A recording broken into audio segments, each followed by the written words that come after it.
मुंबईमधील रंगशारदा सभागृहात मनसेची बैठक पार पडली आणि या बैठकीची इनसाइड स्टोरी झी 24 तासच्या हाती लागली। महाराष्ट्र सध्या आयसीयू मध्ये आहे असं विधान मनसेचे अध्यक्ष राज ठाकरेंनी या बैठकीत केलं। सध्या आलेली राजकीय सूज ही वाईट आहे असंही त्यांनी नमूद केलं। प्रत्येक गोष्टीला एक्सपायरी डेट असते, ती एक्सपायरी डेट सत्ताधाऱ्यांना सुद्धा आहे असं म्हणत राज ठाकरेंनी महायुतीवर निशाणा साधलाय। पुढील 3 वर्ष निवडणुका नाहीयेत आणि त्यामुळे पक्ष बांधणीवर लक्ष घालण्याचे आदेश राज ठाकरेंनी पदाधिकाऱ्यांना दिले। यावर आपण एक नजर टाकूयात ग्राफिक्सच्या माध्यमातून। या बैठकीची इनसाइड स्टोरी आपण झी 24 तासवर पाहतोय। महाराष्ट्र सध्या आयसीयू मध्ये आहे असं वाटतं असं राज ठाकरे म्हणाले। राजकीय सूज आली आहे आणि ती अत्यंत वाईट आहे असंही त्यांनी म्हटलंय।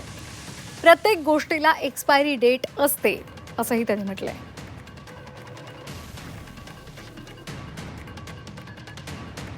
एकेकाळी जनता काँग्रेसला कंटाळली होती, आंदोलनं अनेक केली।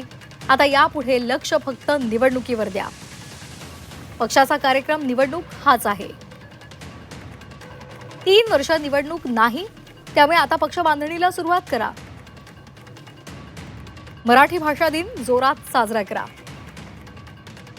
मनसेच्या स्थापनेला 20 वर्ष झाली आहेत।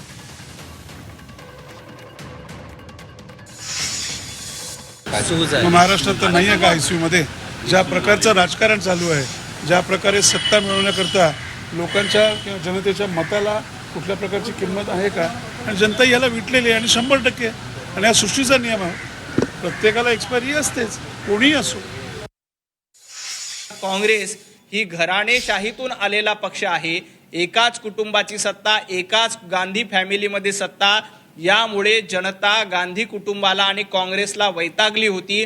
हा फरक सन्माननीय राज ठाकरे यांनी लक्षात घेतला पाहिजे की जे जनसेवा करतात, जे लोकांमध्ये असतात, त्यांना कधीही एक्सपायरी डेट नसते।